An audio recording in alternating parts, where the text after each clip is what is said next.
அருள்மிகு செங்களம்மன் ஆலயம் சூலூர்பேட்டை.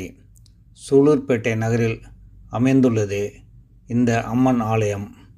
சோழ மன்னர்களால் கட்டப்பட்ட இந்த கோவிலில் 8 கரங்களுடன் வீற்றிருக்கும் காளியின் அம்சமான அருள்மிகு செங்களம்மன் 4ஆம் நூற்றாண்டை சேர்ந்தவளாம்.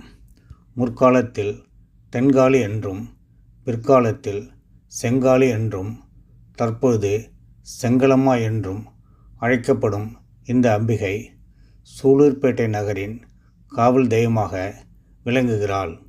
ஆந்திர மாநிலத்தில் உள்ள பிரசித்தி பெற்ற அம்மன் ஆலயங்களில் இதுவும் ஒன்று. மனவாழ்வு சிறக்க, பிள்ளை வரம் கிடைக்க, தொழிலில் மேம்பாடு அடைய எந்த வேண்டுதல்களையும் நிறைவேற்றுகிறாள் இந்த அம்பிகை.